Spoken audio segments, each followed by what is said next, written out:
This great artist there and not in my beloved city. A bit jealous. But now we are here, so we are all together here. It's so nice and honored to be with you. So I'll start with my questions. Can I just say one thing? Please do. I'm sorry. Yeah. I really want to let everyone know my wife Justine is here with me, but we are so thrilled to be here in Istanbul. And I've been wanting to come to Istanbul for such a long time. And things were planned, but for one reason or another, it didn't happen. But this could not be more meaningful at this time to be here. So Ali, thank you. It's wonderful to be here with the fair. I'm really enjoying seeing what I've been able to see so far, but really the treat is for me. I'm so happy to be here. Yeah.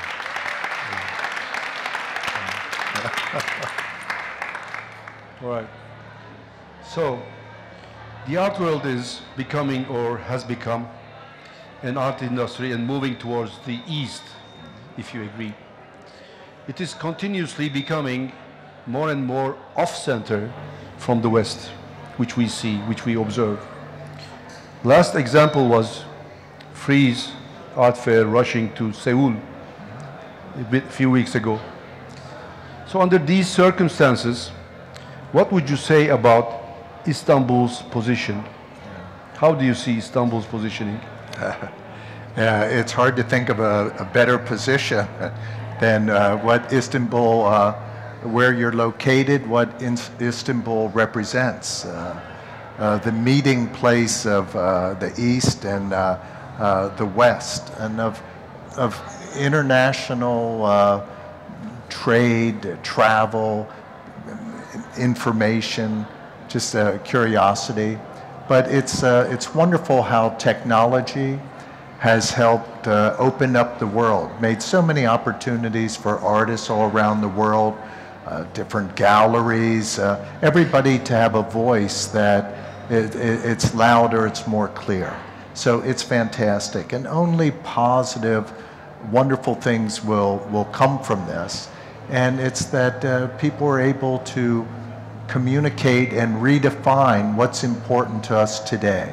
The world that we live in now at this moment, society, how we view the world, and our position. I mean, we are global. It's completely, as Istanbul knows, the whole history of being involved in a global movement of ideas. You couldn't be in a more perfect location. And it's within these walls here today. Thank you. So Jeff, you are one of the most famous and successful artists working mainly in America and all around the world, of course, today. What can someone like you, who has a big role in the market, say about the digital architecture, this world of metaverse, that defines the art world in a way, and art itself these days? What do you think? You know, throughout history, and a city, again, back to where we're located in Istanbul, you know how technologies affect the world. And every generation deals with the technologies, and it transforms the daily life of the people that are living at that time. And we're no different at this moment. I think it's always important, though, that we realize, or artists can keep in mind, that technology is just a tool, though, and that the art itself still comes from our biological memory, what we have within our inner being, within our DNA and our cells, and what we're able to carry with us in life, this type of profound memory of what it means to be human and our individual experiences that we have every day. It's a tool to help us make the type of gesture to bring out what we find meaningful, not only to ourselves, but what we can share with other people. Yeah, okay, but, well, my next question will be also similar to what we have just said, based on technology, technological developments force the way of making art, and media to change dramatically, just like every practice in the world. So have there been recent technologies that have dramatically changed your workflow or the way you think? Absolutely. I mean, starting, I remember when we had cell phones, and I remember the first cell phone I had was this huge, large box that I'd carry around. But to have the internet and all the resources, before, if we were curious about researching something, following our interests in a particular area, we could go to a library or we could seek out the information, but it's just at our fingertips now. And all of this is multiplied in so many different directions, how technology helps bring in information to us to be able to realize our dreams and to be able to continue to pursue our interests. For myself, if I have to choose any technology, of course, the internet and being able to have this information, having the ability to make CAT scans and to work with scanning technologies has been very useful for me. It lets me expedite my work, that I can make work and realize it more precisely to my original intentions. But it's hard to pick anything in particular, because technologies are so over-layered within our lives. We're experiencing and interacting with things. When I think back when I was a child and we would go on a trip, we had to ask instructions everywhere, like how to be able to find our way, because we always needed somebody to help us. We didn't have the GPS or anything. So that's just a little example of just how profoundly our lives have changed. So it's very deeply woven. Before moving to my next question, I'd like to share some information, first of all, about this project, Tarzana Istanbul, because it's so important for us, for our fair, and for the art societies and art market in Turkey, I believe. We started last year, and this is our second edition in this venue. It's so enthusiastic. But the funny part, or the interesting part of the story is, this building was built in the 15th century as arsenal by the Ottomans. And same time, same years, the Arsenal Venice was built again. So maybe you can see the similarities in the architecture, the design part of it. So both spaces were building warships. And those warships were fighting among each other in the Mediterranean Sea. So now both places are serving art. Isn't it nice?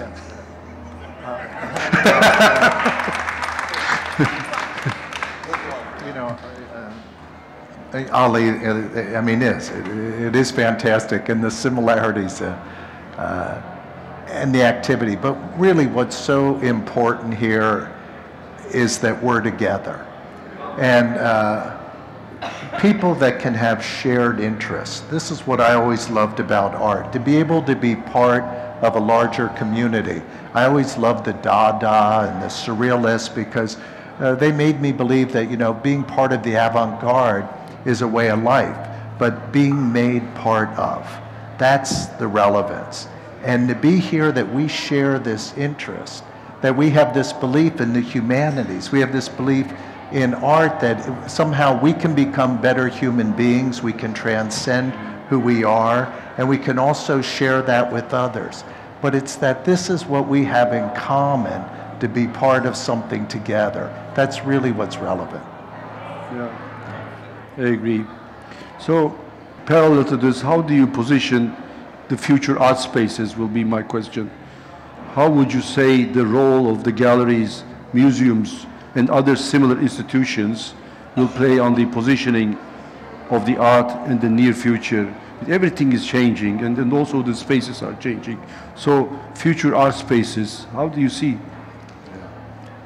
I mean, that's a tough question. And we're sitting in here in the Arsenality, so Of course, spaces will be adapted and will be used to benefit whatever the needs are at any time, at the present moment or in the future.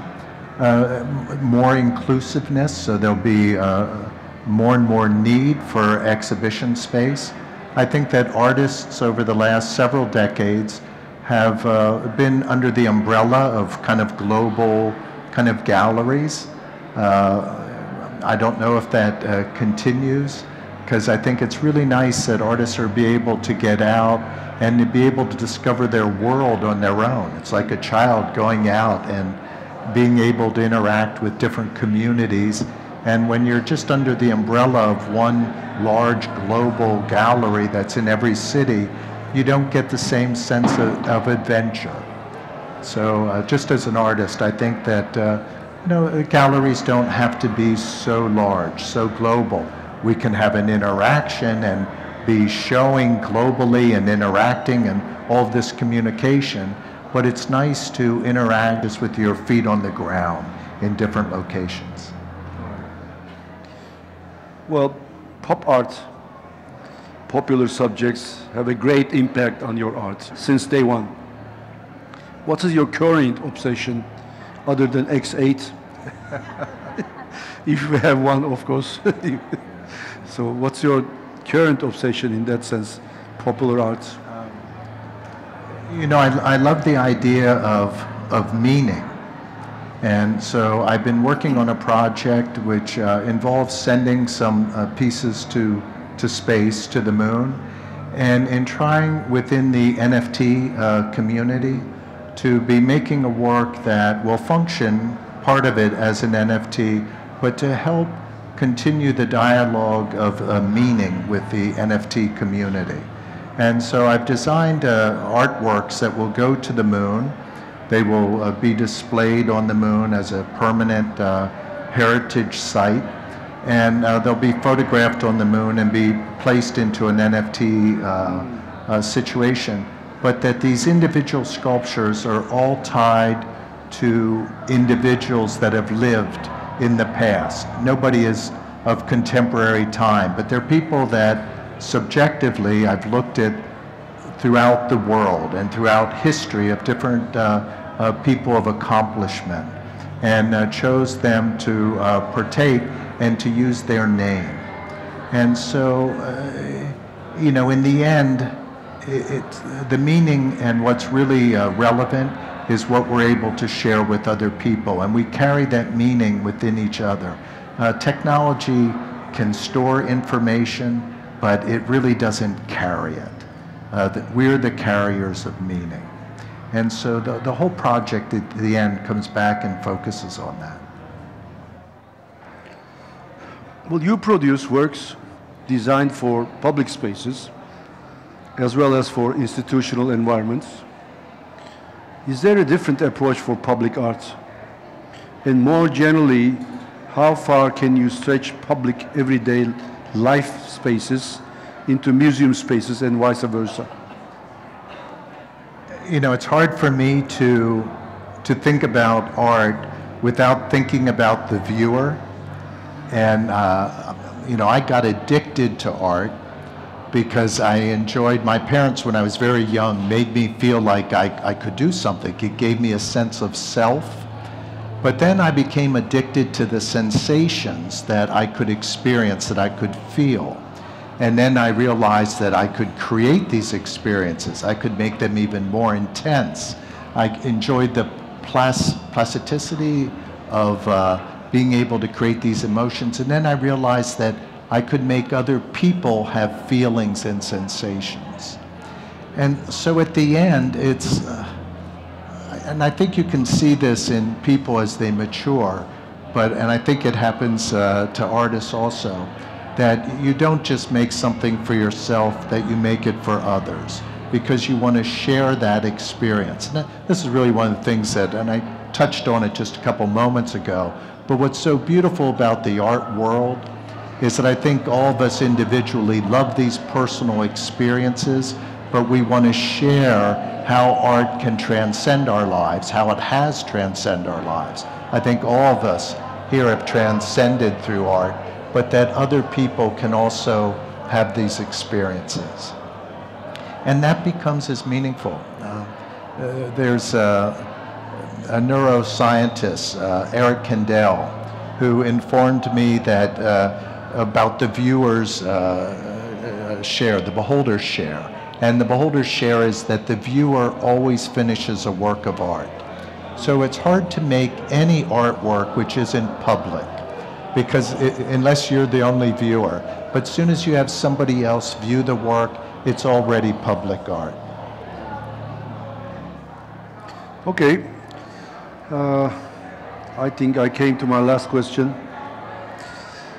We started with Istanbul, and let us end with it. I know that you are here in Istanbul for the first time, am I right? Yes. Okay. So, what inspirations do you get at the first sight? How do you feel in Istanbul? How do you feel? You know, I have to say my wife kind of convinced me to have a massage this morning at the hotel. And it was my only the second time in my life that I had a massage. But to kind of experience that I'm capable of making. All of us as human beings are able to do exactly what we would like to do. But there are things that hold us back from that. It's anxiety, it's fear, it's all these things. I'm not an anxious person, I'm not a fearful person, but I'm a human being. And being human, we have these things that block us. And every day, what I try to do is to remove that. Being here in Istanbul is functioning in being able to embrace the reality of history, of human history, of the East and the West, and the pursuits of what we enjoy. I looked out on the waterfront yesterday evening, and the excitement of people interacting together and enjoying experience, enjoying entertainment, enjoying spectacle, but being together, interacting together, and sharing ideas. And that's what I would like to continue with my own life and my own work. Thank you. Before finishing our session, I want to share my feeling about this carpet work on the wall here. The painter, the artist, is an very old, he's very older than I am, but he's a very old friend of mine from Paris. After graduating, I went to Paris and stayed 3 years, and Comet was living next door in Montparnasse. And then we became very good friends. So in '95, the Esma Sultan Palace, now it's a very well-known space in Istanbul. An old palace was demolished and was not functioning. I organized an exhibition of Comet in that palace, and he decided to paint on traditional carpets, Turkish carpets. So why I'm telling you this and why this carpet is here is that, you know, he's now at the hospital intensive care department section, and 3 days ago, just like that, I didn't know that he was able to talk. So he called me, "Where's my painting wall? Did you hang it?" "I will." I said, I will. Don't worry, Comet, I will. Okay. Then we organized it to manage to do it. So I sent him a message. I thought that he wasn't able to talk. I said, "Look, we're going to hang it, and it will be ready, and it will be ready at the Jeff Koons talk. Don't worry, and I will send you a photograph." And he just replied me and said, "Photograph." So I'm going to send the photographs to him right after our session. But you know what? Can we do it all together? Can we all just kind of shift over here? And, let's do it together. Good idea. Yeah. Thank you, Jeff. Yeah, it was so nice and so honored. I said so much honored, and I'm very happy to meet you. And I'm happy to see you after Doha. I'd like to see you soon in Istanbul or somewhere else. Absolutely. But before finalizing again, one more sentence, ladies and gentlemen, I'd like to invite Jeff Koons to our reception, our party in Miami, 28th of November. Contemporary Istanbul and American Turkish Society from New York we are having a nice, very wonderful event in the Bass Museum. 28th of November. I will send you the invitation. We'd like to see you there. I hope we can do it. Let's shift over here and do this photo.